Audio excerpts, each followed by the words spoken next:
In 10, 9, 8, 7, 6, 5, 4, 3, 2, 1, go. Salaam Alaikum. Mr. Moderator, our distinguished guests, brothers and sisters, our friends and our enemies. Rasulullah, about in the name of Allah, may the peace and blessings of Allah be upon His last and final messenger. Family, friends, foes, haters, and hatettes, welcome back to the Feachaz. I greet you all in peace and love with no hatred in my heart. Assalamu Alaikum wa rahmatullahi wa barakatuh. So before we begin, please like, please subscribe, and please share. As you know, we got a lot of haters up in here. And man, we got a gift today, man. We got a gift today. We are looking at this video that should have really many more views, right? And I think it doesn't really have that many views because it was in Jamaica. Right. However, we are going to draw attention to it today. Okay. So for those of y'all who don't know, Sheikh Abu Usamah, he went to Jamaica to give dawa there, right? So he's invited to Jamaica, and those tired, old, senile, Rabia Christ worshippers, before he even arrived there, started their campaign, right, against the Sheikh. And mind you, him going to Jamaica is a very big deal because it's essentially opening up the doors for students of knowledge and scholars and whatnot to go to the West Indies. It can open up the doors to Jamaica, Trinidad, Barbados, you name it, right? Haiti. It can open up the doors for the West Indies. But here come your old, tired, social media, pundits who are still hanging on to nostalgic belief that Sheikh Rabi Christ Medkhali is still running things, trying to put a kibosh on the Sheikh's arrival there in Jamaica. So, mind you, Jamaica has many problems, and we're going to get into that as well, right? They have so many problems, and we kept telling y'all that when it comes to this stuff here, when people start talking about your shayuk and your scholars and whatnot, people who are in the grassroots, they are trying to get something done within a community, you need to ask them for their receipts.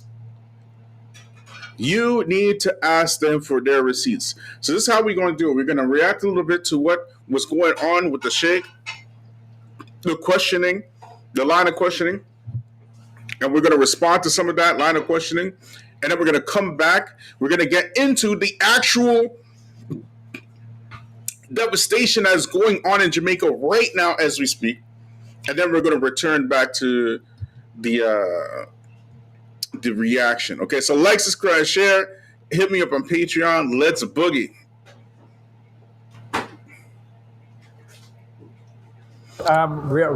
We're mic'd up, so I don't know. The question I want to ask, I don't know if we can make it public.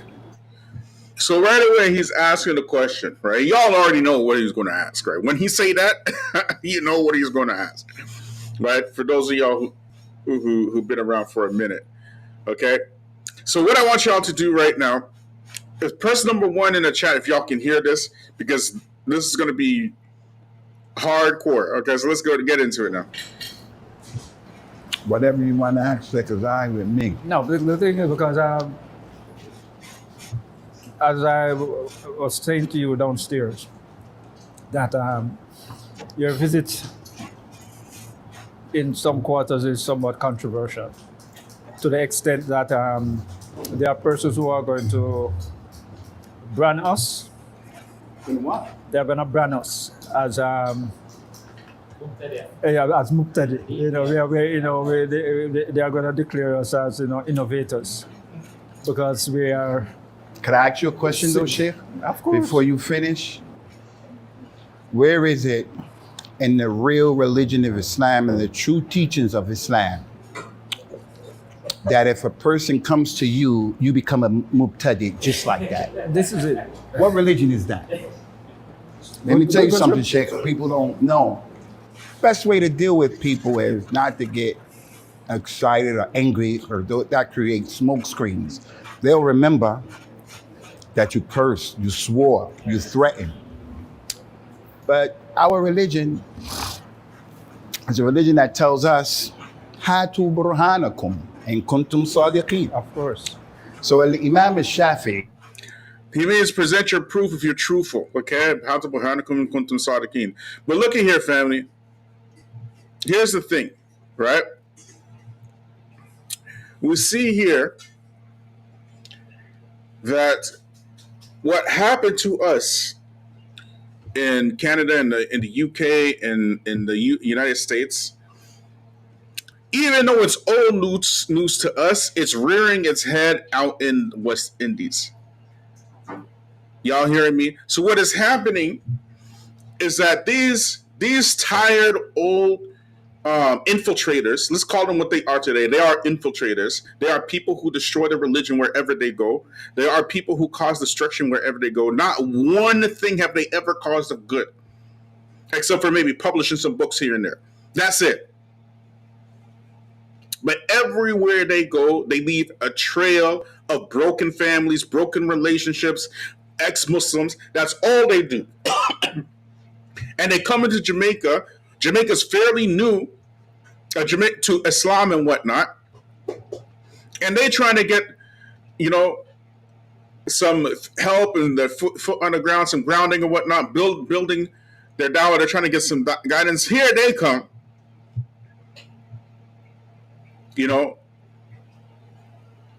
Basically labeling these folks as Hizbis and whatnot. I mean, this is something that is incredibly treacherous.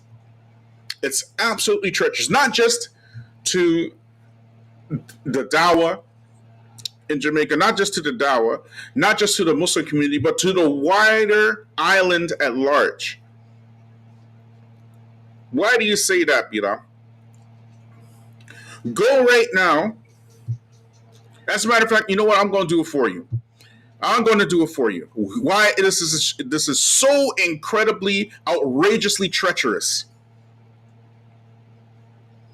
These cowardly, acting and selfish eating coons, okay? Very cowardly. Outrageously cowardly. There is some major problems in Jamaica right now. And they face problems that no other country on earth is facing. But they have these problems. If you look up right now, the highest murder rates. Let me show y'all, just so you know I ain't tripping. Okay?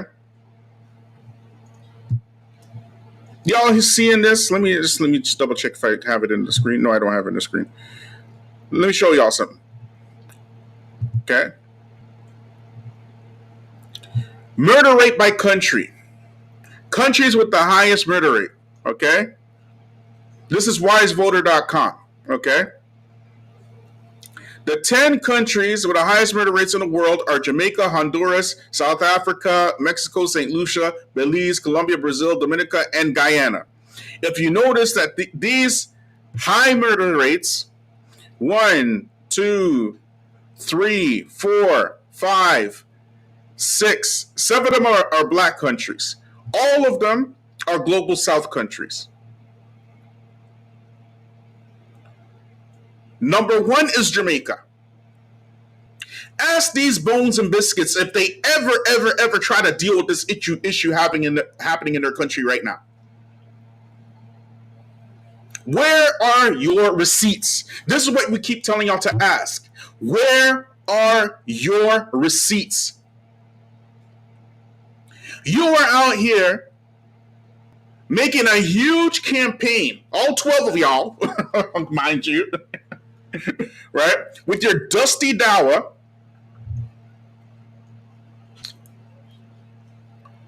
trying to get people not to see Sheikh Abu Usamah. Meanwhile, your country got the highest murder rate in the world.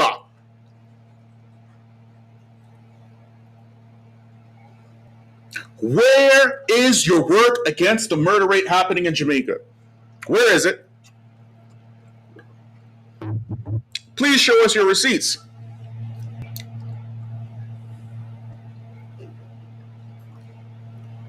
But these folks deem it necessary to just, pretend like this ain't happening in Jamaica.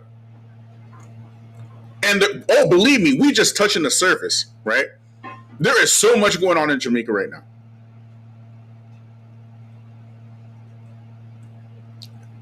Many disgusting social ills are happening in Jamaica as we speak, being fueled by dancehall culture, which, again, these folks never dealt with.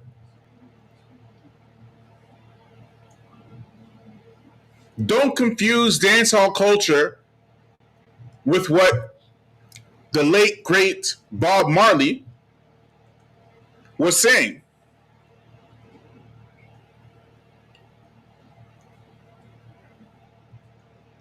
Walaikum salam, brother Black Mind. It's an honor. It's an honor. All the people who are the mods, it's an honor to have you guys as mods. If I made you a mod, it's an honor.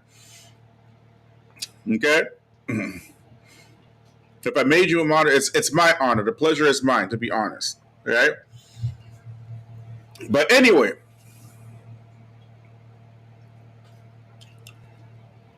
y'all got the highest murder rate on earth. But the thing that you give the most importance to is Sheikh Abu Usamah's arrival to the island.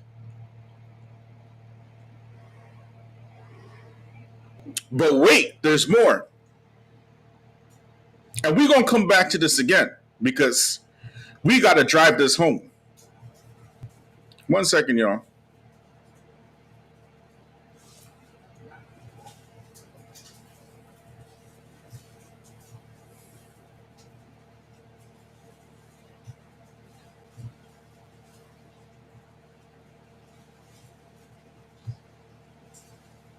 When y'all see, and we dealt with this one point I'm about to bring up in a minute.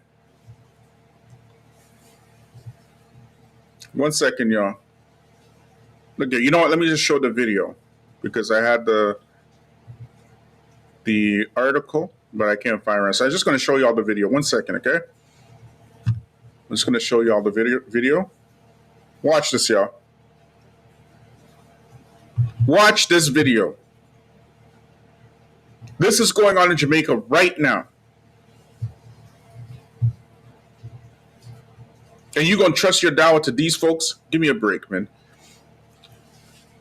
Somebody share this with a yardie, please. Me have to telephone a yard. Me have to telephone a yard. Bye. Somebody share this with a yardie.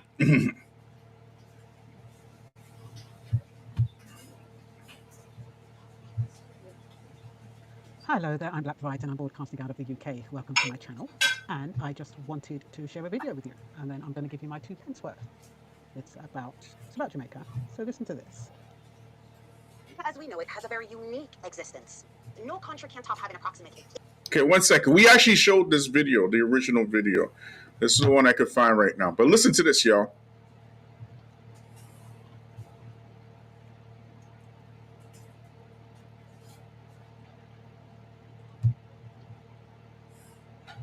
No, black Salafis are upset because Abu Usamah wana Yahd. Am I wana Yahd? Can you believe that crap? Like, this is like, you about 10, 15 years is a little bit too late for that nonsense now, man. This is some tired crap. Absolutely tired. We as black folk are losing everywhere. Let me just talk a little bit about this before we get into this video, y'all. Okay? Look at here. Black folks are being seen as the armpit of humanity right now, everywhere you go.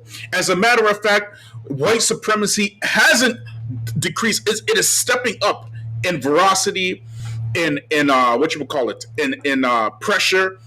So much so that your so-called Muslim brothers have full-fledged accepted white supremacy.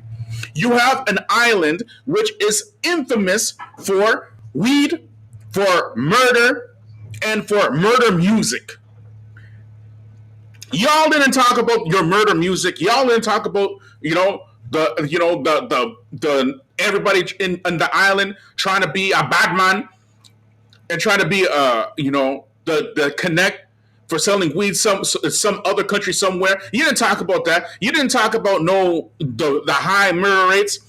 What you talked about for how many weeks on end is that the Hizbiyah of Sheikh Abu Usamah. That's all you talked about, man. Call me in the spreader rule. I'm a vigilante. Abu Usamah fell out to JA. That's all you talk about, man. Y'all are some losers, man. Look on the net. What them say? I suspect full play. Abu Usamah fell out to JA. Come grow the Peter fill out the survey. Who going to listen to Abu Usamah half this say? Well, if them ask me, I no way. I guess you run. I know you run. Have a good day. Like, you guys are on some stupid stuff, man. Y'all are some stupid stuff, man. Y'all can miss me with that. All these problems going on in the island. That's all you guys like. Come in the spread room, man. Suspect full play. Abu Usamah fly go to JA. Y'all are tripping, man. Y'all are straight tripping. But look at here.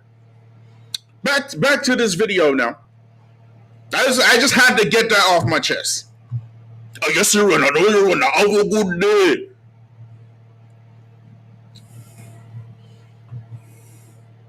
Look.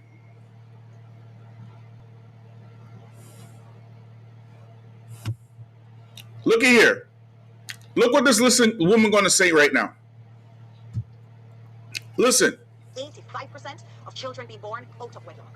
Over 50% not having a registered father, and 70% of those tested not being the father. If y'all didn't hear, she said 85% of Jamaican children are born out of wedlock. 50% of Jamaican children do not have a registered father. Okay? This is what she's saying. And 70% of those tested not being the father. And 70% of those tested are not the father.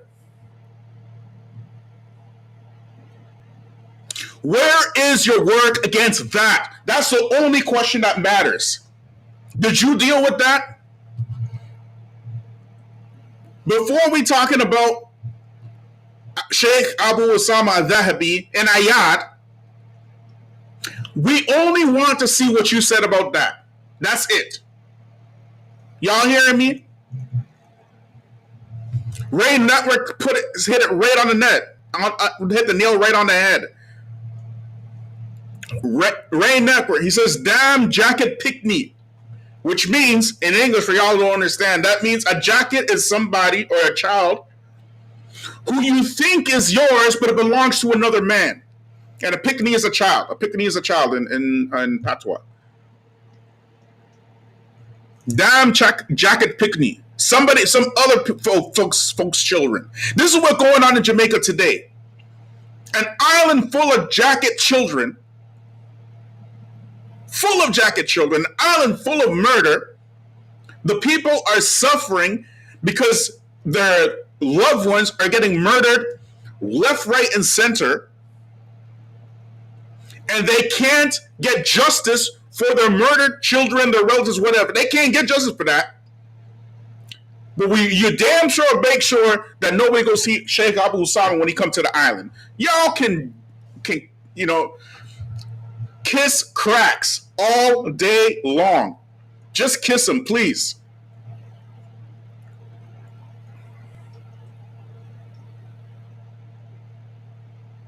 Kiss cracks all day long.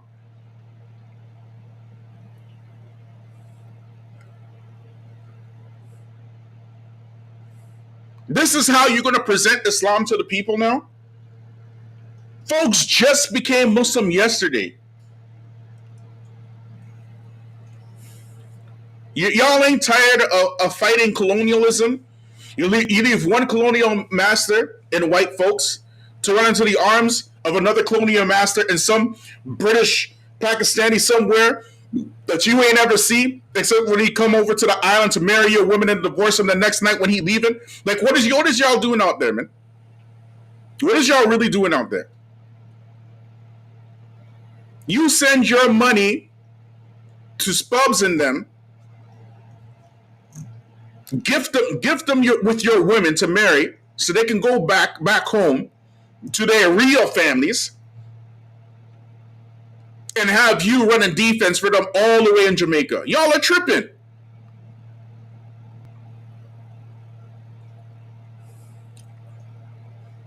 Coming in, spread a rumor, I'm a vigilante. Abu Usamah fly out to JA.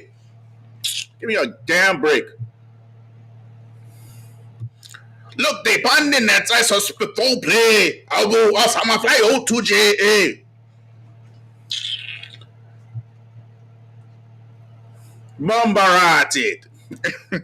Sorry, I had to, man. Let's get back to Sheikh Abu Usamah video, y'all. 1 second, let me just put this one out.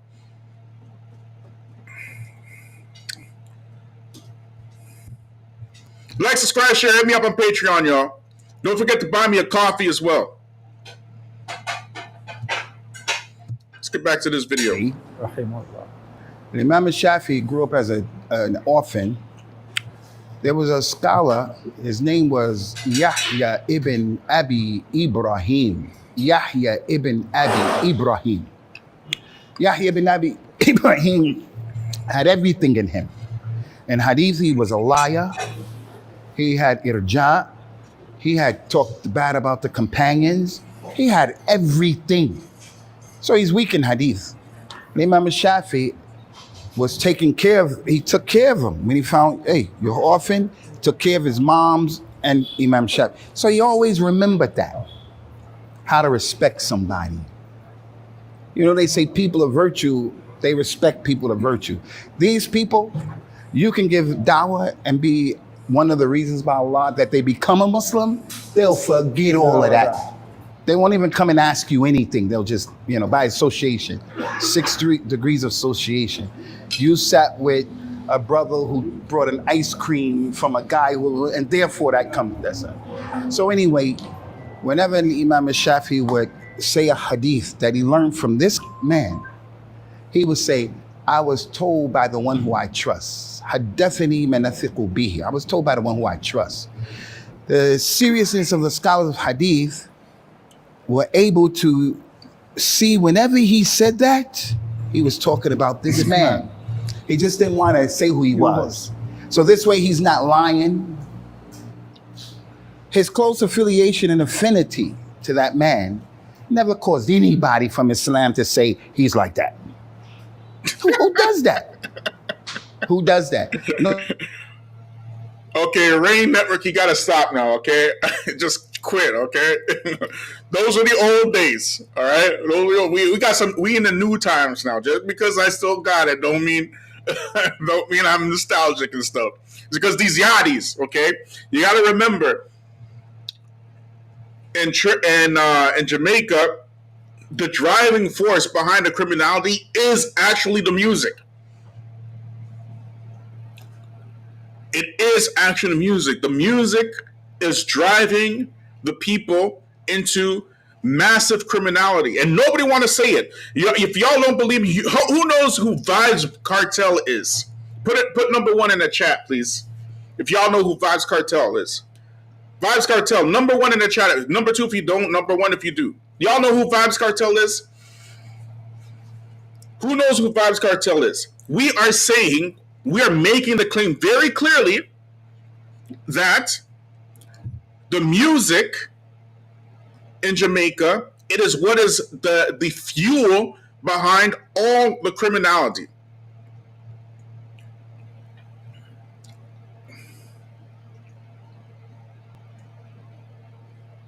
Okay, so I've seen some ones coming up. Okay, looky here. Vibes Cartel, who again is a child of his environment, like most Jamaicans, most West Indians. He became the hottest dancehall artist in Jamaica, the hottest. Okay, doing what? Selling murder music, selling explicit, like nothing positive. It's all murder music. It's all explicit slackness is a word for a type of music which is sexually explicit in Jamaica. They call it slackness. This is how he became the number one MC in Jamaica. Okay, Vibes Cartel. His name is Vibes Cartel. Then he started believing his own music. He went and murdered one of his whatchamacallit, is somebody in his entourage. He murdered him. A whole trial takes place in Jamaica. A whole trial. He gets convicted of murder in the court system. Guilty. They had him dead to rights. There was no way he would have been found innocent anyways. Somebody explain to me how this man is still making millions from jail, getting access to women from prison. The only thing that jail did was confine his movement, and that's it. He's still living a life behind bars. And tell me why almost all of Jamaica came to defend Vibes Cartel, saying that he's innocent, let him go.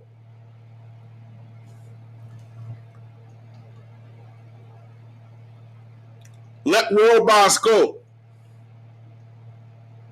How does this happen? But how were the Jamaicans running towards his defense? Because he is a popular music artist, not based on facts, not based on evidence. Convicted of murder. And it's rare in Jamaica that the murdered will actually achieve justice. And still in this case, justice is not served because Vibes Cartel pretty much has access to anything that he wants except for movement. He getting married in jail. He's getting married in jail.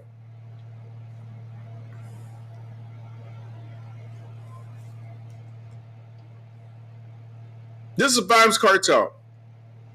But the music back in the 2000s was not, when the murder music started stepping up, it's nothing compared to what it is today. Today is just the absolute nonsense.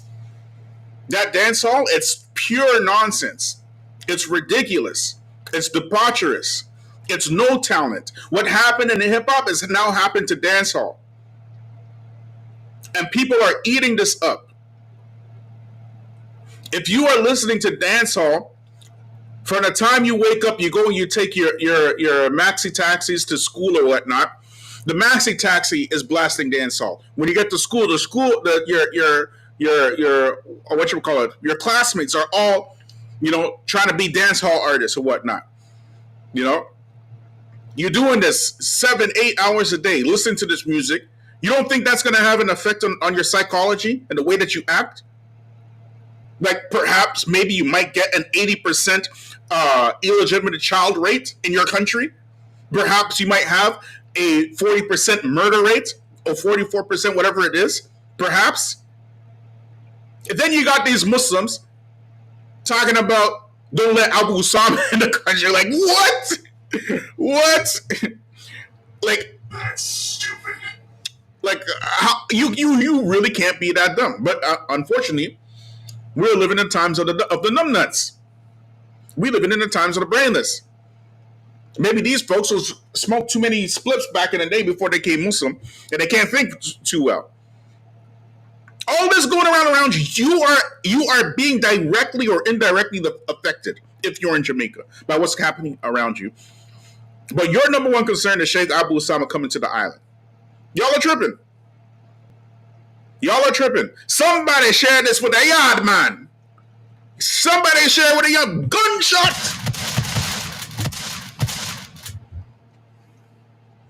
Let's play it out, y'all.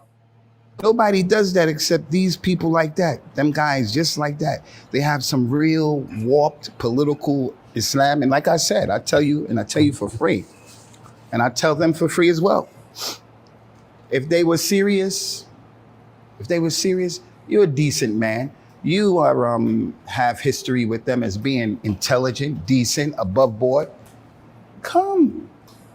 Perhaps we can get some discussion. They will never come. It's not me who's not gonna say, it's not you, it's them. Why? The boogeyman. Abu Usamah missing tooth, gonna bite us. The boogeyman. Come on, man, we men. You think we kids, man? But I'm sorry, shit. Go ahead, ask what you want, it's okay. How can somebody call you a mubtadi like that? Yeah, You know what Imam Ahmed used to say? Taking a person out of the sunnah is shadeed, it's serious. And just like that, people do it. And if you were to ask, I sit down here and I ask you, what did they say? What took me off of the sunnah? That's what I'm asking. They must have told you something. What? No, they don't know why. They just know their sheikhs and don't listen because. So this is One reason they use is they say, and I remember, I listened to it. One of the things that they say, you disrespect Sheikh Rabi because of the position you have. They say you disagree with his position. Mashallah. But they don't know the position. They don't know. They don't ask you they that. They say the sheikh said they shouldn't follow you because you don't honor the scholars. The sheikh said that, they said? That's what they That's say. what, yeah.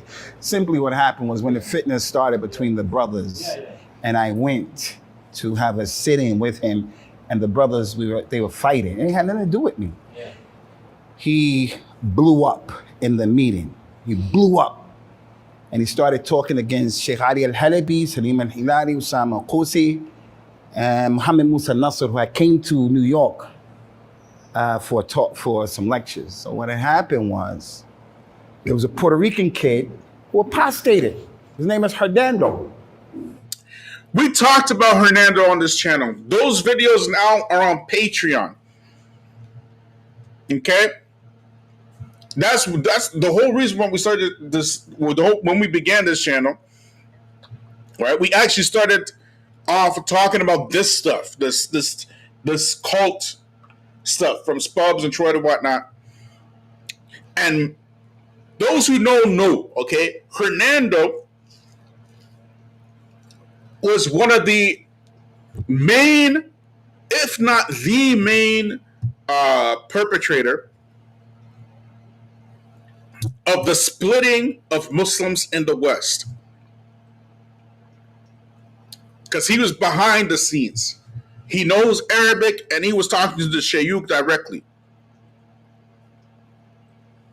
Hernando.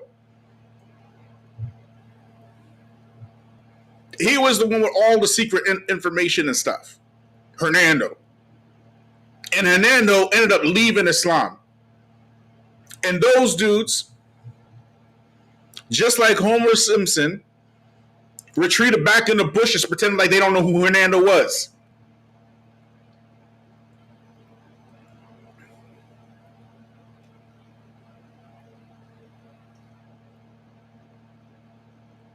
We talked about him, right? If y'all want to see those videos, you got to go to the Patreon. Y'all got to go to the Patreon anyways, because we got some really good stuff there. The original stuff.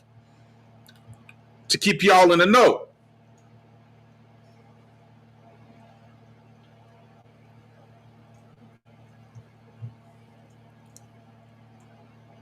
So just as quickly as Hernando came into Islam, learned Arabics, everything, you name it, and started getting into this refutation stuff, inviting people to refute, and just as quickly he's got in, just as quickly as he got out. Now he's selling stocks. He's real rich, real wealthy.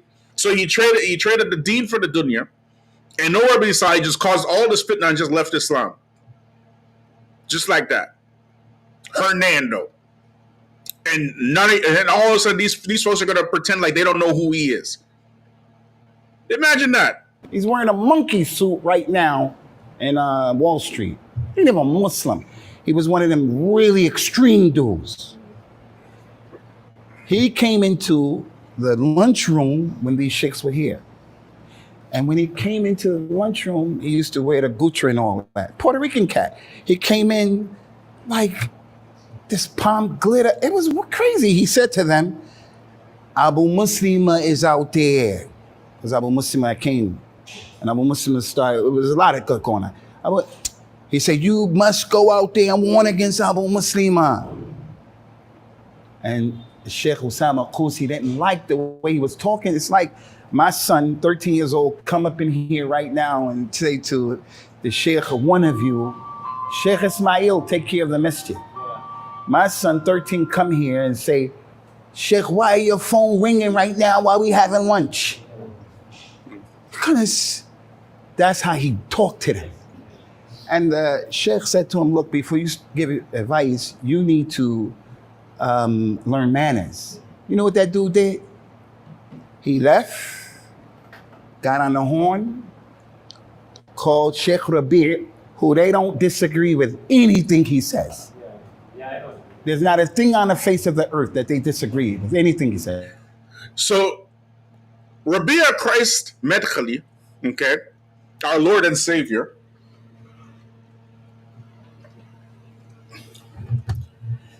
he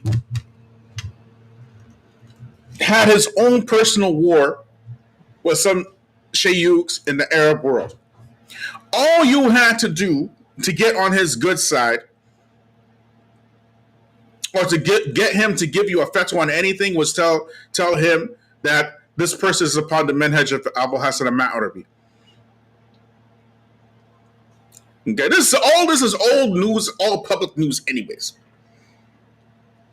These folks were fighting Sheikh Rabi's war in the West on behalf of Sheikh Rabi and putting people off on his behalf. And this is one of the things that they came with against Sheikh Abu Usamah as well. He's upon the manhaj of Abu Hassan al-Ma'arabi. Why? Because Abu Hassan al-Ma'arabi made a 3-volume book. There's 3 volumes, I believe it is, pointing out all the mistakes that Sheikh Rabi did. So now it's wartime. It's go time.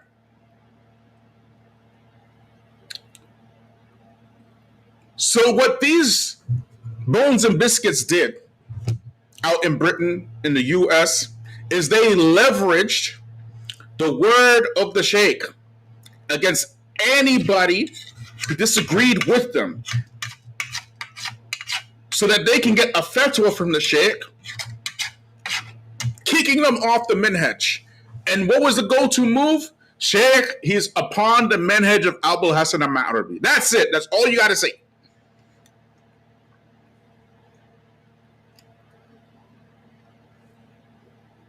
Now, these worshippers of Rabi' Medkhali Christ, our Lord and Savior,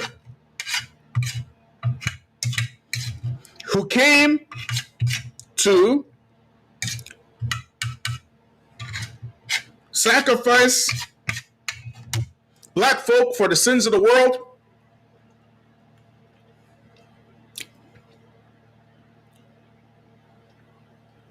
these fatwa decimated the black community. Decimated.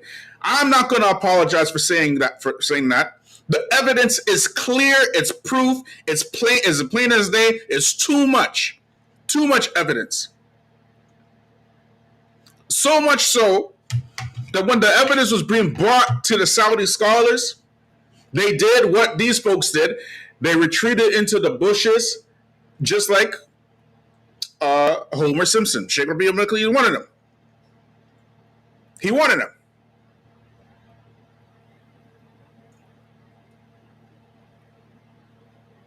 Instead of cleaning up his mess, did he clean? Family, ones or no's? Yes. Ones for yes, twos for no's. Those of y'all who've been around for a long time, did Sheikh Rabia ever clean up his mess that he left in the West? Yes or no? One for yes, two for no. Put it in the chat, please.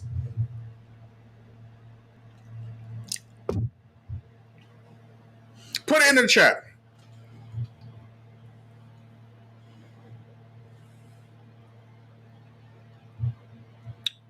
Did he clean up his mess? Did he ever visit the West and say, you know what? Let me go clean up let me go find out the reality of the situation. Did he ever do that? Lots of twos. Lots of folks saying no. No, he didn't.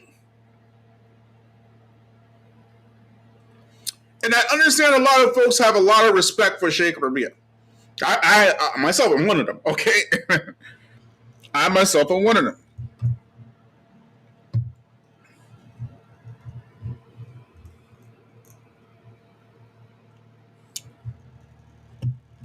But we're not here to twitch and twirl for some Arab somewhere or some other country somewhere after he left the mess and then come and clean it up. We're not here doing that. We're not doing that. We are making excuses for our own people who didn't know any better. That's who we make excuses for.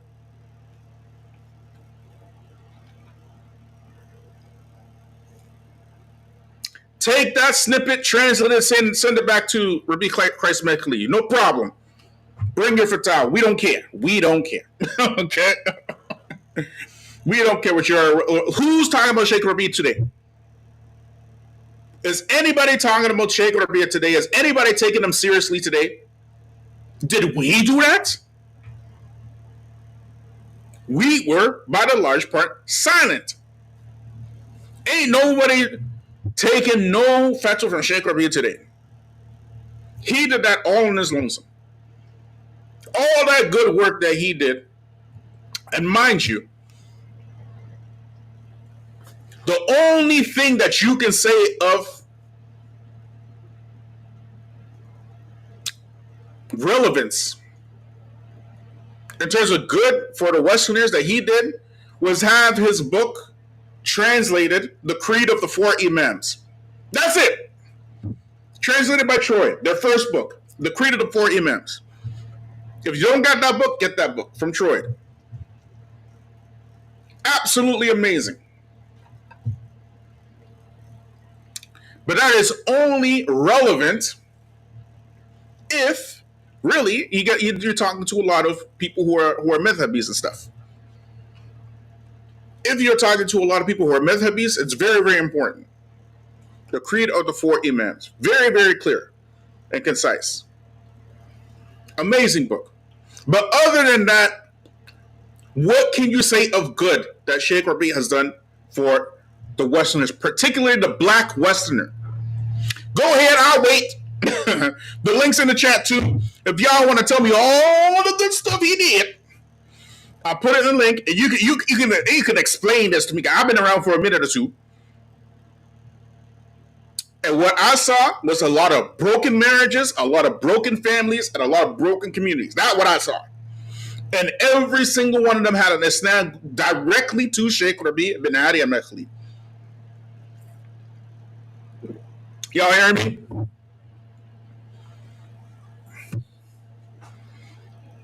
Now they're trying to bring that stuff to Jamaica. They're trying to bring that nonsense to Jamaica. Coming in, I spread the moon, I'm a vigilante. Abu Usamah fly out to JA. Come crowd of people fill out the survey. Who are going to visit Abu Usamah today? Well, them ask if they're going to see me out of nowhere. Yes, sir, run. I know you're running. Have a good day.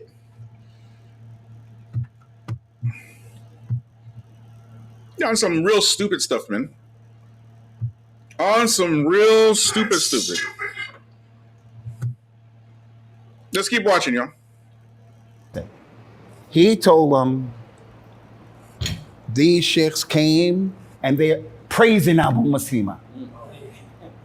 Wallahi was lying. I was translating when Abu Usamah came in with his goons, because there was a lot of drama at that time. He came in like 40 deep.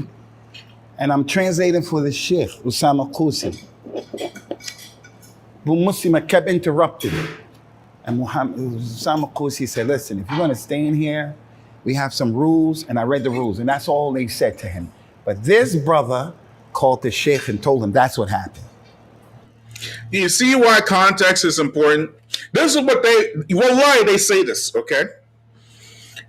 Wallahi uqsim billah rabbul Kaaba. Rabbul Kaaba. The way that they get around details is by doing this.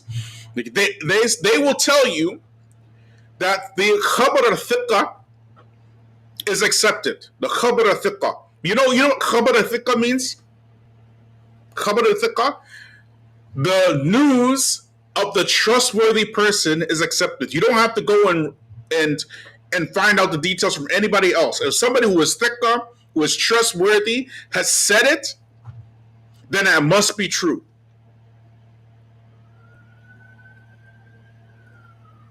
According to these folks, Hernando the apostate is thiqah. You can't make this crap up. Hernando the apostate is thiqah, according to these folks. Khabar thiqah. That way you don't have to get both sides of the story. Wallahi, they say that day and night.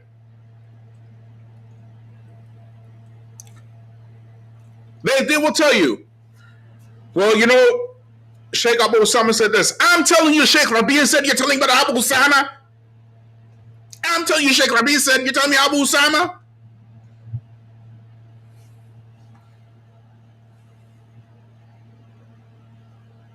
Wallahi, they say it.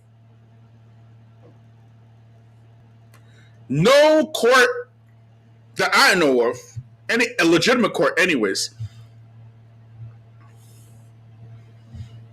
will tell you just to take one side of the story. Can you imagine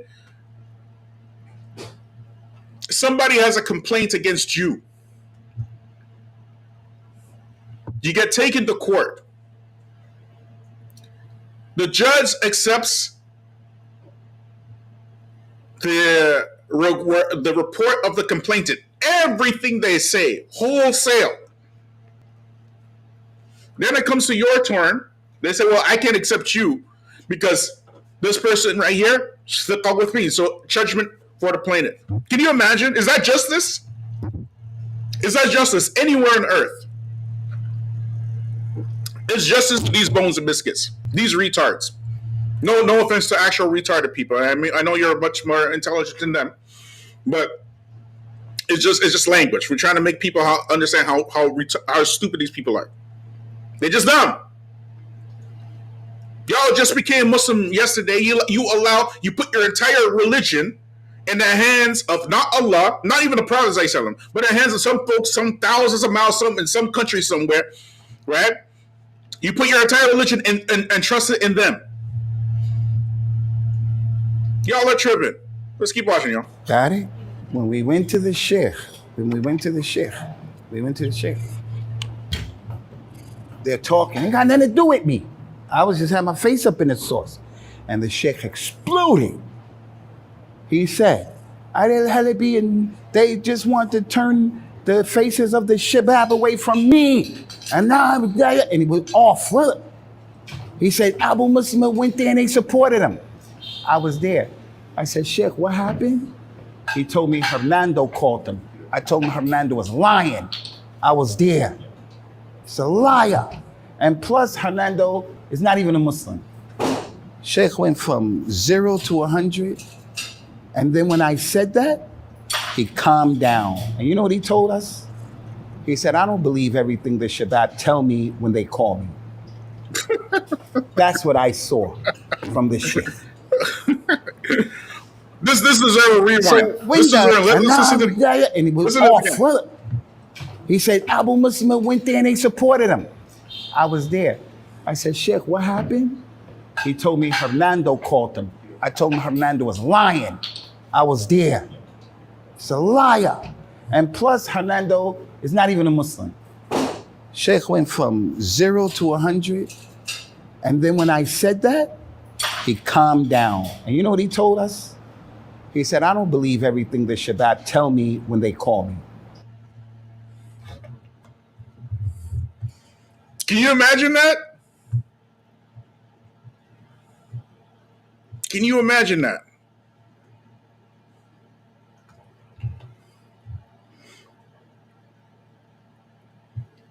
He, like, this right here, it's indicative of some other stuff going on. If somebody is bipolar, that's how they act. What Sheikh Abu Usamah he's describing here, he's describing somebody who is bipolar. You just went in 100 based upon the words of Hernando, and then you hear Hernando left Islam, and all of a sudden, well, you know what? I don't believe everything the Shabab tell me anyways. I'm a man to the bone. Come on, y'all. Come on. Sheikh Rabi is old, too. We know that, he has some issues. You know what I'm saying? Like, we already talked about his health issues and whatnot. He's not all there in his head.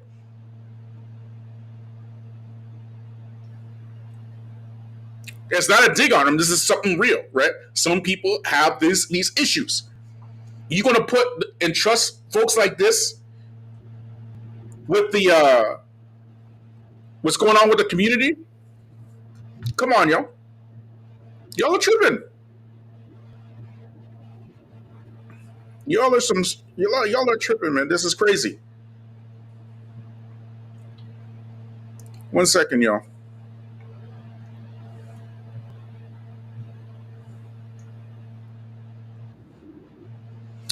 Abu Bara, Salaam Alaikum. Wa alaikum salam wa rahmatullahi wa barakatuh. What you got for us, bro? You know, when I came to Salafi Dawa in the early 2000s, right at the end when it was against Abu Usamah and Abu Usamah Dahabi, they was in the path of destroying him. That's when I came to Salafiyya, right? From this particular mind setting. So if you look at the people that Abu Usamah Dahabi is addressing about back then, look at their communities now. Yeah. Their communities now is in shambles. Yes. Their community is so messed up. I did a live like a couple of months ago, and there's a brother who follow me. He's from Philly and he works in mental health. He does therapy, and he says from the Germantown community, from the masjid, the people who he see come in his clinic for mental health issues, drug abuse, homosexuality, all type of dysfunctions. And he said all of them are the youth who grew up during that time. Give it back to him, man. You see me talking. They are the youth that grew up in the time when all this fitna was going on in their community. What happened to their youth? They lost their whole youth. They lost generations, like at least 2 generations behind this. And look at Sheikh Rabi right now. Sheikh Rabi al-Makhli have nothing to do with these guys. Now, in 2023, he has nothing to do with them. He don't even do lectures with them no more. He don't even do telelinks with these guys no more. And as a matter of fact, nobody even pays attention to him. It's not like before. Who's out paying attention to Sheikh Rabi bin Hadi? It's the same folks, right? So those folks who are talking about Hizbiya, you don't want to be a Hizbi, right? They just essentially became Sheikh Rabi boss. They're the Hizbis. They are And the and, history. and then them when you like, akhi wallahi, I was talking to some of them on TikTok from Philly the other day. Man, they said to me, there's only two sheikhs they take from. I said two sheikhs. Mm. It's like yeah, and I'm thinking they talking about Sheikh Rabi al Makhali. It's like no, Sheikh Hassan Somali and Sheikh Abu Khadija. Wow. Wow. That is some that's some I mind rec- control right there. and I recorded it. I recorded what I could catch on them. I try to record most of it. I use I'm gonna write a book on them because now they getting new people in their group, and these people they dumber. They dumber than the people from those you talking about from the past. They dumber than them. They got mental health issues. They be screaming and shouting when they talking to people. One of them was arguing with me, screaming and shouting because somebody in the group asked them why you don't like Mufti Mink, and the person said the Uli man refuted Mufti Mink. So I asked the person, "What sheikh? What Uli man?" Mm. They searching on Google. They don't even know. They don't even know Arabic. They Yeah, don't of even know course. Arabic. So they searching on Google and they going, oh look, Sheikh Mukbil. I said, yo, Sheikh Mukbil died, Rahimullah, in 1998. In the late 90s. He died in the late 90s. And they said, oh look, somebody said, oh Mufti Mink, look, Sheikh Uthaymeen. I'm like, Sheikh Uthaymeen, Rahimullah, died in the late 90s. Mm-hmm. What from the ulama said? You can't say that the ulama said something and you don't have no statements from them. Then the person said, "Oh, Hassan Somali told us, and our teachers told us from Germantown." I said, "No, you have to show me what sheikh said this about Mufti Mink." I said, "Mufti Mink got some issues," but I said, "What scholar refuted him? Why are you saying the ulama refuted this guy?" Okay, they are mindless dummies. Yeah, I mean, well, they've been trained to be like that, right? And this is why we have to have more insight when it comes to our people. Hey, brother, if you can turn off your YouTube, please. Turn off your YouTube. Yeah, so those folks, the reason why they're like that is because in our history, in Black history, we were like that. Let's not make no bones about that. We were just like that when we were Christian. The same way. We worshiped the white Jesus. We did that. We went to church, okay? We worshiped white Jesus. We saw white angels. We saw white saints and all kind of stuff. We worshiped our enemy. Y'all hearing me? And we are so defeated that we do not see ourselves as the drivers in our own carriage when it comes to our destiny. We want somebody else to be the drivers. We want somebody else to be, our scholars and our leaders and stuff like that. So we don't respect our own scholarship. And so Allah, He says in the Quran, Allah doesn't change the condition of a people until they change the condition within themselves. These folks, we can criticize them now, right? But remember, we were like that, okay? We were doing the same things. I was like that. I ain't ashamed. I ain't afraid to say that. I was like that. Now it's a new day. Now we have to approach our people in a manner that is going to help us. And this is how we do it.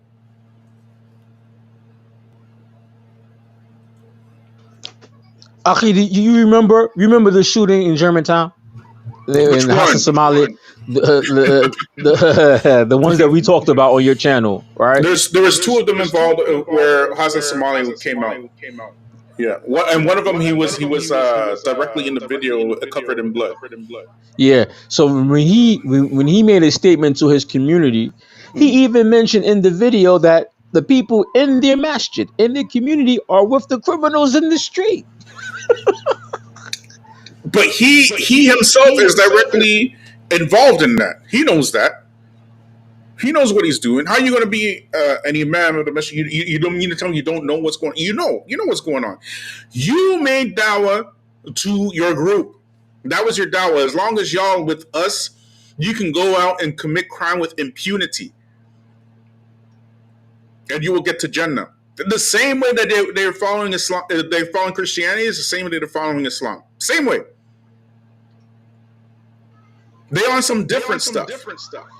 They want to be mentally enslaved. They're a cult, man. That's why I don't sugarcoat them. They're straight up cults. Yeah. That's what they are. They are a cult. Their Okay, behavior is like a cult. Let's keep watching this up overall. We're going to react to it. Okay, so let me just play this out, inshallah. And let me put the link out. Everybody else want to join us, all right? Give me a moment here. 1 second, bro. That's what I saw from this shit. So when does I saw something from the sheikh that on the left, you're going to say, what did you see, brother? What happened? But that to them is disrespectful. Yes, it is. That's what happened. And I put that out there in public. It's in public, the public forum, the domain.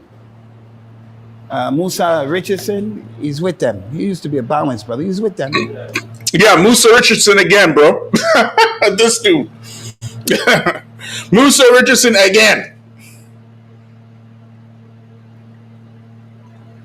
And that probably the first time he did it when it wasn't the last. We've seen what Musa Richardson did to the folks in Toronto. How he is an accomplice in destroying the dawah in Toronto publicly. And he's directly responsible. Did Musa Richardson ever clarify that crap that he did? No. Chasing bones and biscuits from the coattails of Troy and stuff. And he's the same way. Who out there paying attention to Musa Richardson nowadays? Only the cult members in his community. That's the only people nobody know paying about attention to him. Remember how he came after the Feachaz, went out public, this open fast and stuff?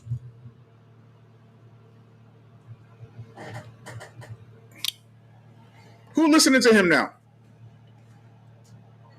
We got more views here than Musa Richardson got all the way over there. Only people follow him. Their cult community is following him. That's it. Nobody listens to him. Yeah. They don't even know how to deal with the people. From Umakura, bro.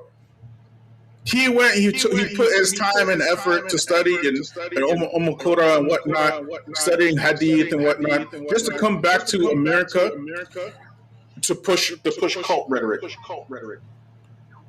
Let me play this out, y'all. Go ahead. Let me play this out. But they put pressure on them. Yeah. It's not like it is over there. It's pressure. Over here, they put pressure on you, brother. Yeah. What do you think about so-and-so? What do you think of? And they did that for Eid Abdullah. No. They put pressure on you, brother. And if you ain't got no kahunas and you can't, if you ain't got no courage, you give in to that stuff. 3 people don't listen to them, follow them. Somebody who got knowledge. Number 2, someone who's not a yes man. Number 3, the one who was oppressed by them because he saw what happened. Yes. He just threw you off of the sunnah for nothing because you hung out with him. So you know this ain't the right thing. So that's what happened. They put pressure on Abu Musa Richardson, who had asked me what happened at the Majlis. I wrote an email. Brother, I talk to you when I see you. I saw some things at that Majlis saying, let me take everything Sheikh had to say in his fitna. He gave them that email. And that was the beginning of my issue with them. Yeah. That email.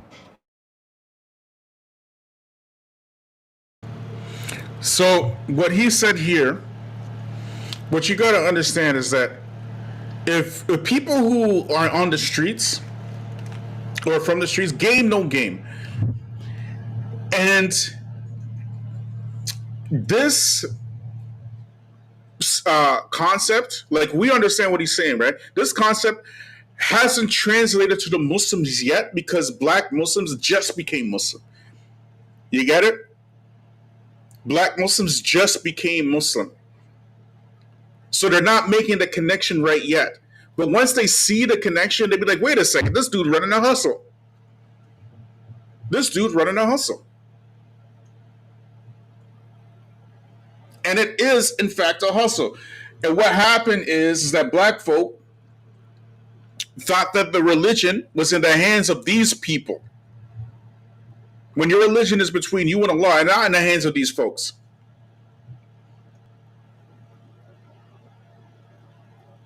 Y'all hearing me?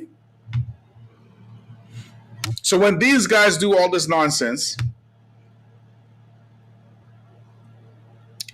black people in general, they could understand what a hustle is, because we see so many people running hustles all the time.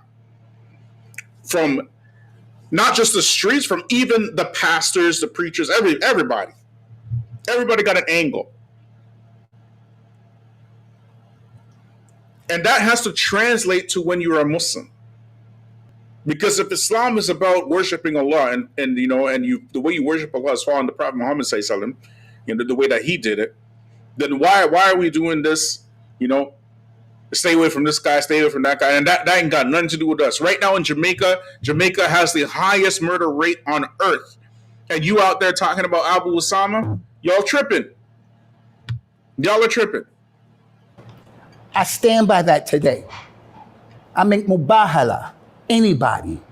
May Allah curse me and curse you. My kids, your kids. Anybody. I stand on that. The sheikh is not the way they think he is. Sheikh says this, he'll put you up today, put you down tomorrow. Put you up today, and that is what happened. Latest example is Muhammad ibn Hadi al-Madkhali. Yeah. It was like this. Yes. He ain't there no more. Yeah. Fale al-Harbi. Yep, that's a clear example. That is a clear example. And Sheikh Muhammad bin Hadi al-Madkhali, the good thing about that is Sheikh Muhammad bin Hadi al-Madkhali is exactly the same as Sheikh. He's a mini Sheikh Rabi. He's a baby Sheikh Rabi. Okay? Not much difference with them at all. Except, Sheikh Muhammad bin Hadi al-Madkhali have all his faculties together. Y'all get me? But who's talking about these two nowadays? Nobody care about them. They are going into the ether of obscurity. That's where they traveled in. But yet, in small islands like Jamaica, this is what's being pushed on the people, which is why we say here, very openly, very clearly, without any reservations whatsoever, that we need in the black community a targeted black dawa for our people. The more we invite foreign elements into our community to talk to us, is the more we start fighting other people's stuff. We have our own stuff to fight. We have our own things to deal with. Go ahead, Abu Qura. But me and you, we traveled, right? We lived in the Muslim world. And this book that I just put out about the etiquettes of seeking knowledge, right? And about what pseudo studies and science and pseudo studying, right? Fake shake and stuff like that, right? So when I was gathering my research from Sheikh Salih Fawzan, his writings, he's directly talking to the students in the university in some of the lectures I was translating, right? So the Sheikh is telling them that their studies in the university is to prepare them to go back to their community, to give dawah, and to fix the problems in their community. And then he said, the Sheikh would say, like Sheikh Fawzan says many times, if you get into a complicated religious issue that you wasn't really prepared for in the university, he said that's when you start contacting the senior scholars to get help, so you could fix these issues or understand these issues better, how to address these issues, right? So the scholars are preparing the students to go back to their community, call to Allah, and fix the problems in their community. But it seems like with the Black Americans, our people, is that when we do have these students who come back, who are qualified, those people who, like from Salafi pubs, the people that Abu Usamah Dahabi are talking about, these people are rejecting these brothers when they come back. They calling the people to stay away from them when they come back. Well, for us, like in Canada, America, UK right now, that kind of stuff is like it's finished, right? Those guys are kind of done. These guys are looking for new markets now.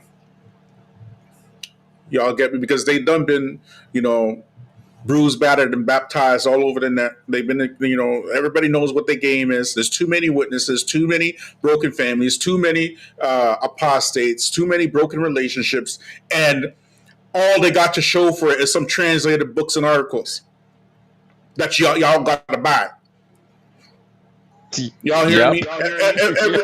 Every single year, right? And we put this out there on Troid and stuff. They have some 50,000. They need $50,000 to fix some furnace every year. They need 12,000 to fix the carpets every year, like that, every year. But I haven't seen them since I finished talking about them, so I don't know if they did it this year or last year or whatnot. Right? But that's what they do. They're running a hustle. Okay, so we know about them, right? And they kind of finish out here. They're looking for new markets now. What's his face? Abu Khadija got his own business, his own thing going on in Kashmir and stuff. His whole new business and stuff. Going to Kashmir, right? Where people can pay to go learn how to be a Hizbi, in Urdu, whatever he's teaching out there. Y'all hearing me? What do we have? And if Islam is the solution for our problems, like you say it is it solving our problems? So, and if it is not solving our problems, it's either a problem with Islam itself or it's a problem the way that you are presenting it to the people. Which one is it? So I make no apologies in saying that we need a targeted dawa for our people. Everybody else do it.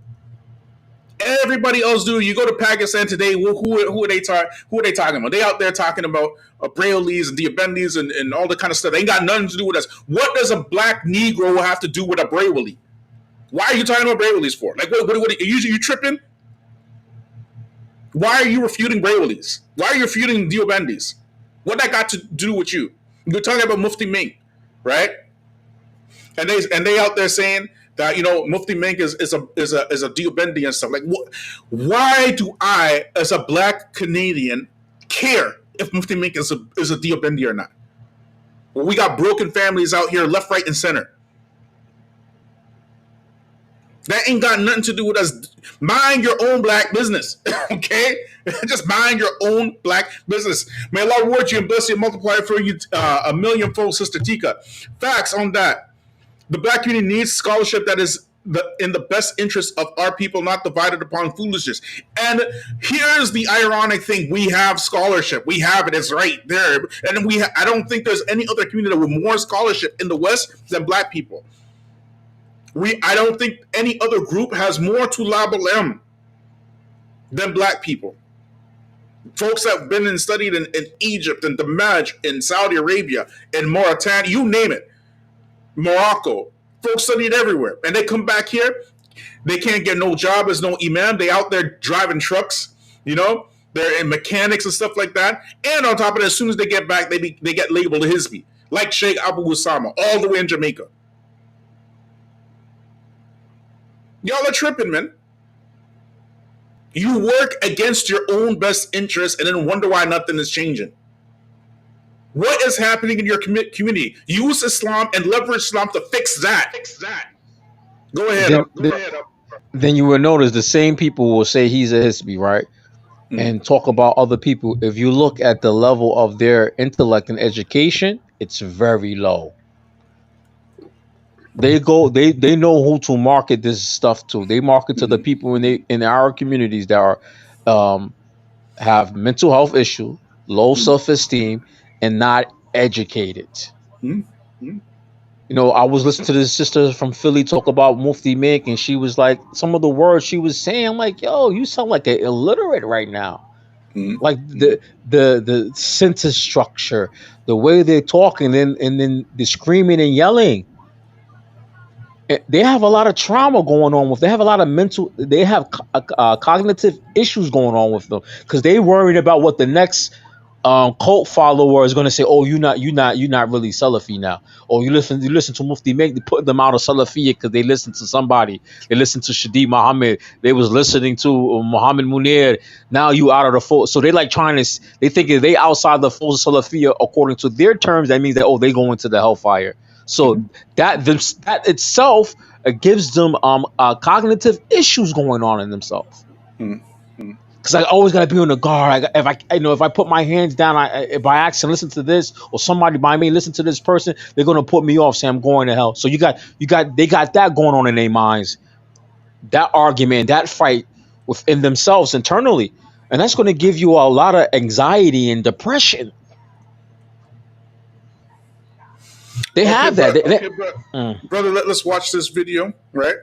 And as well as I just want to touch up on that as well, real quick, is that people who are losing or are on the bottom, they are the ones who complain the most. Never forget that, right? They are the ones who complain the most. If you're winning, you don't have to work for anybody because you're winning. You get me? It's only when you are losing that you have work for everybody else, right? So black folk have to recognize that, and we have to recognize, well, okay, we understand that we are in these conditions.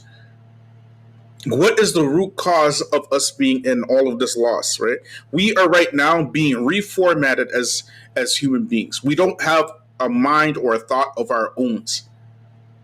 So we rely on other people groups to tell us what we should and shouldn't think. And those people groups have been putting white supremacists in blackface and propping us up in the black community so that we can have those folks as leaders, like your hip hop artists and your actors and whatnot. You get me? So, but anyways, let's keep watching this, y'all. Let's keep watching this and we can react to this. I gotta go out soon. I gotta pray Dhuhr as well. So let's keep watching this, y'all.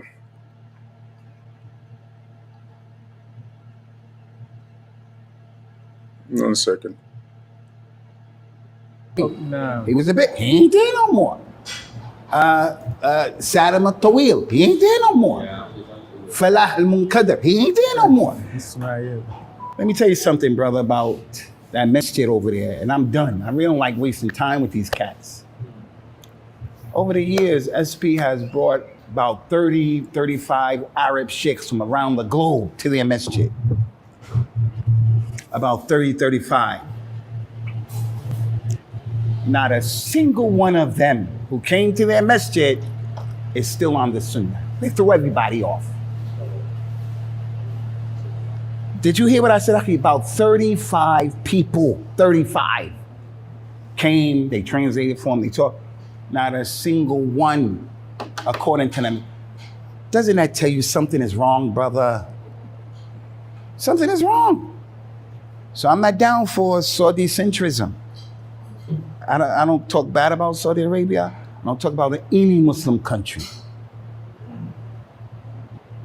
But in order to be on that stuff, Tawheed is Saudi Arabia. Salafi is Saudi Arabia. The ulama, and I said, no, I ain't down with that, nigga. We got to talk about that too. Okay, I'm sorry, we got to talk about that. I ain't got nothing but love for Saudi Arabia. I lived in Saudi Arabia for 9 years, right? I loved it.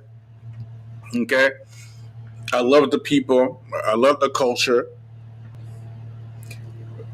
But Saudi Arabia is a country like any other country. You have these folks beating this drum on behalf of a country. You don't have to, knock the country. Of course, I don't believe in knocking any country like that because all countries have their issues. You don't have to knock them as a country, which by and large we don't do anyways, right? We don't knock Saudi Arabia. But at the same time, is it necessary that you sing their praises? Is that necessary? Is it absolutely necessary that you sing their praises at the same time? Saudi Arabia, Balad Tawheed. Saudi Arabia, they give Qur'ans to everybody and all that kind of stuff. And let's say, for example, pardon me, this is true. Right? Dola Tawheed, Balad Tawheed, whatever. When you start saying that stuff right now, that may have been the case when Sheikh bin Baz rahimahullah was alive. Okay, when Sheikh bin Baz rahimahullah was alive, this definitely was the case. Sheikh bin Baz rahimahullah, he used his scholarship and his resources and his relationship with the Saudi government, not just to help the Saudi, but to help the entire ummah with the dawah. Medina University, because of him, his pet project. He invited scholars from all over the earth to teach in Medina University, to produce scholarship all over the earth, which actually happened. Sheikh bin Baz rahimahullah. Can you compare the PhDs coming out of Medina University today to the flunkies in the 90s? Yes or no? Somebody put it in the chat. Abu Usamah, what do you think? The PhDs that coming out today from University of Medina, are they as good as even the flunkies in the 90s and the 80s? What do you think? I don't know, man, because them brothers from the 90s that they was listening to that flunked out, they nowhere to be seen. I don't even got no communities now. And the brothers who got the PhD coming out of Medina and Saudi, they doing their thing. Like who? Sheikh Tahir, he got his PhD from Medina. He is from that early generation. He got his PhD a long time ago. We're talking about today. Those flunkies, those people who didn't finish the programs. Who were they studying with? They were studying with Sheikh Albani. They're studying with Sheikh bin Baz. They're studying with Sheikh Uthaymeen. If you study with Sheikh Uthaymeen, you know you coming with something. Even if you don't pass the course, you are coming with something. You know that. But you know the people today that we see like coming out of there with the PhD, some of them just go in there just to get a degree. That's it. Yeah, like but I'm saying Yasir Qadhi, you know, look like Yasir Qadhi. But Yasir Qadhi, look who he studied with. He studied with some high-powered folks. Regardless of what we think about his positioning, right? He studied with high-powered people, and he was very intelligent, and his work speaks for itself. We don't have to agree with his positioning, but his work, half of the Quran, Yasir Qadhi, right? He has scholarship, no doubt. We are talking like the people coming out to these modern ones who are studying with like people like who's in the university today, like maybe Abdullah Bukhari and these type of folks. You know what I mean? This new generation. They ain't got it like those folks back then. No way. The knowledge, no way. And furthermore, when you look at Saudi Arabia, those people who are beating the drum of Saudi, still up into this day in 2020, it's 2023 now. 2023 is not 1993. It's a different time, different era, different everything. Look at the teachers that you had in 1993 compared to the teachers you have now. And then you look at the support that you had, that support group back then, and the support group you have now. You know, this new government that's rising right now in Saudi Arabia is definitely different. The whole world can see it. The whole world can see the difference now. They are trying to move away from even that's Salafi dawah. They're moving away, the government themselves. They're not trying to speak so much so that they put out hit pieces against Sheikh Albani on their television networks. And y'all are still talking about Tawheed and stuff, all this nostalgic stuff. You don't realize the times change? You don't know that? Come on, man. And I have one of my friends, he used to study in Medina, and he was telling me that he felt like one class and stuff, right? And he said that he went to the administration about getting back into school because he wasn't doing good, right? And he said, the Saudi guy in the administration in the university told him, man, he could go to America and study Islam. He don't got to come to Saudi. See, well, you just go back to your country.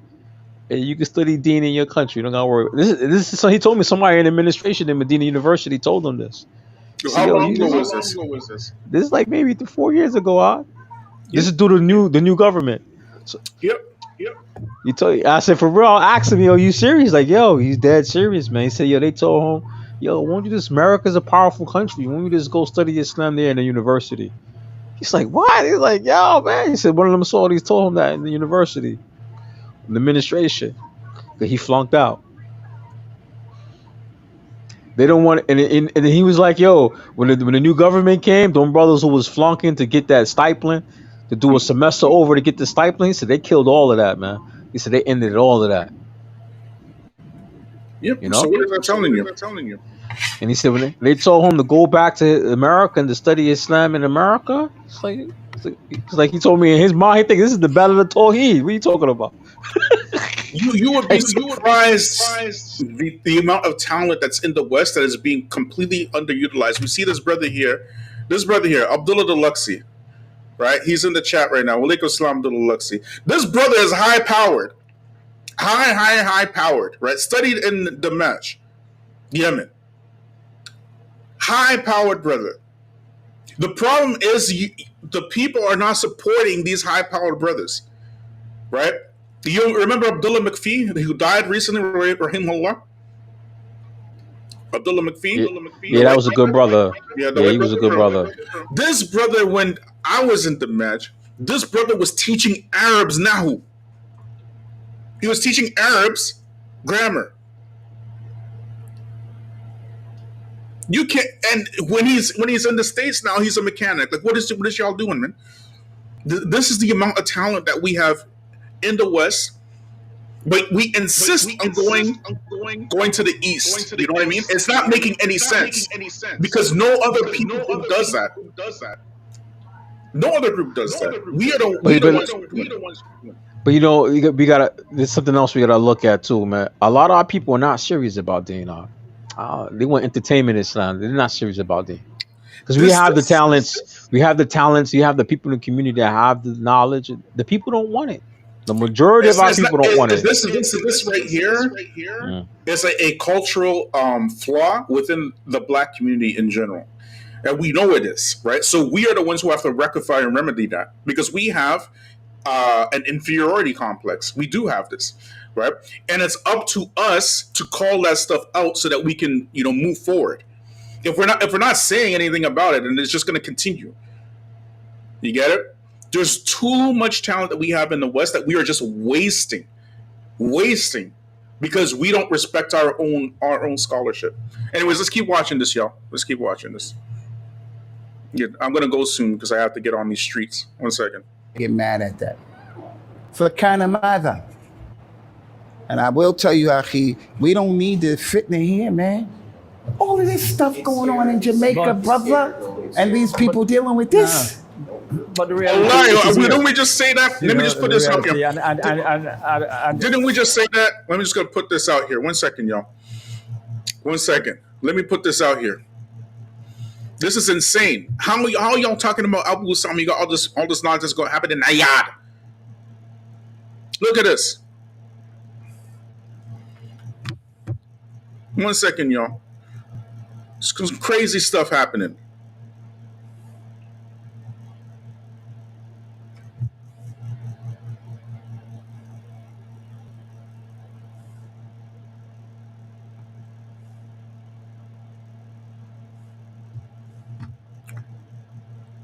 A fatherless nation. Okay? A fatherless nation. For as long as I can remember, Jamaica has been a nation of fatherless children. It isn't heartbreaking or sad. In fact, it wasn't until I moved away from home that I realized the second time that I realized how strange it was. Much of the country sees it as natural. You see, you are being socially engineered to believe that a nuked family is a nuclear family. They're not the same thing. There's a nuclear family with the father, the mother, and the children all working together.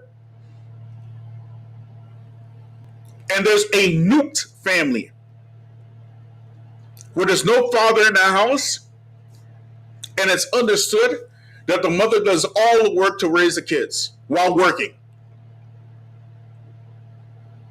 These are not the same things.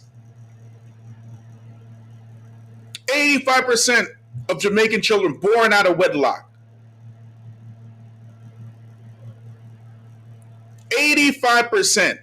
But you leave all of that, you're going to bypass all that to talk about Abu Usamah come out of Yahd. And I come out of Yahd. And I fit telephone Yahd. That's what you're going to talk about? Y'all are tripping.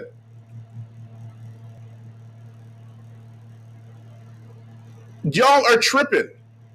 Let me show y'all something. Let me get this other video up here, y'all. 1 second, man. 1 second, y'all.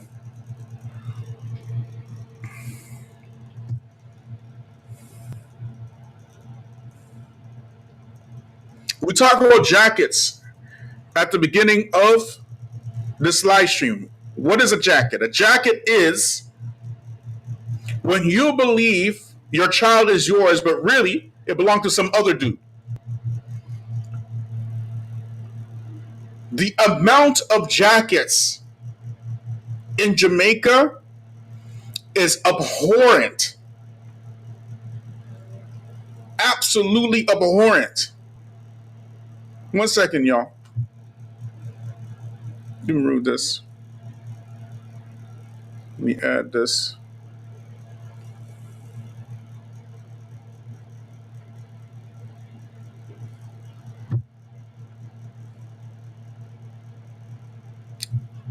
Watch this, y'all. Okay. All right. And from one controversial issue to another. Poor Jesus, you know, people. It is indeed my... Well, I want to put the beautiful lady over there. I like to see my guests when I'm talking to them. You know, you want to put the lady all the way over there. And so, but I can't see her now. Well, it is my pleasure to have with us today and to give us like another discussion on another touchy issue. This is a mix-up entertainment show. And very often the whole issue of burning and jacket come up, you know. We have done jacket mix-up already, and we know what jacket mean in Jamaica with respect to, you know, a child that is not yours. We have mentioned before that when the United States Embassy or the United States government started requiring, I think it's men only, I can't imagine it on the same side of a woman, but when they started requiring men to prove through DNA that the children that they're filing for are indeed theirs, that it yielded some interesting statistics that shocked us. Some people it did not shock them, but for many it shocked us. Some 37%. 37. When I was going to school, they told me that if you get a 5% standard deviation, that was significant. 37% of people who have children out there who think it was for them on all these years, when they apply for visa, they find out it's not for them one. For y'all who didn't understand that, he's saying, right, that in the United States, there was a law introduced in the United States recently, by the way, I think 1 or 2 years ago, that in order to apply for PASO for your children, you had to prove that you were the child's father by DNA. And what they found out is that 37% of these DNA applications came back as, whatchamacallit? Jerry Springer would say, you are not the father. 37% in the United States. But we out here talking about Abu Usamah. Give me a goddamn break. I'm sorry, man. I'm sorry. But here's the thing, y'all. We said before, and we go say it again, and we're not going to apologize. And we're not taking it back. Love it or love it, hate it or hate it. We got all these problems going on in the black community. We got all these foreigners telling us what we can and can't do. And we just reliving the problems in thobes and beards and abayas and hijabs. The problems didn't go away. Problems didn't end. The only thing that changed was a tune. That was it. But the dance is the same. We still doing the Watusi. We still doing the electric slide.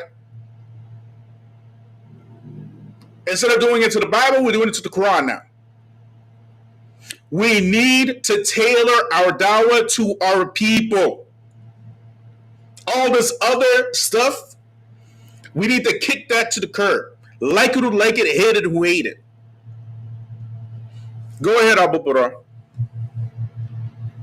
That's in the States, y'all.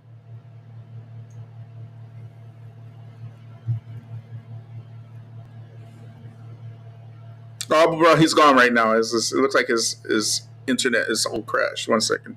Let me just play this out a little bit, and then we'll call it a day. 1 second, y'all. We have with us Sonia King.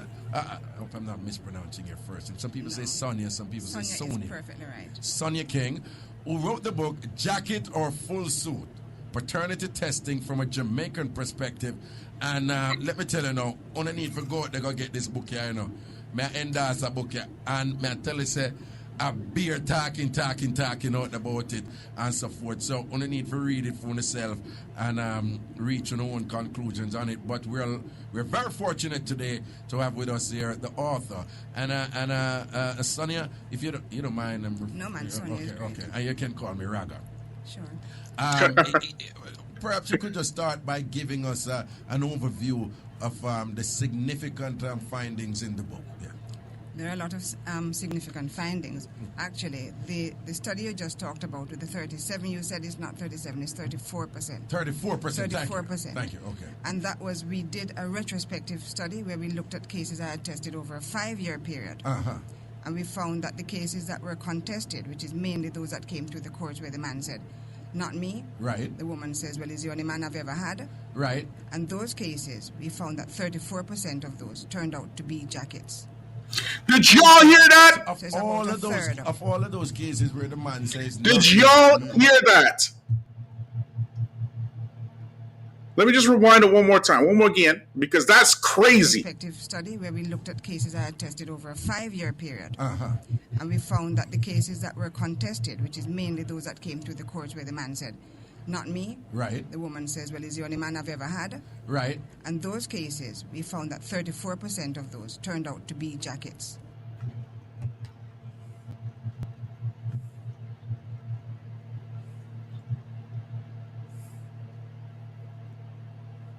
For those of y'all who didn't catch it, she was saying that in the U.S. they did the study over a 5-year period, only 5 years.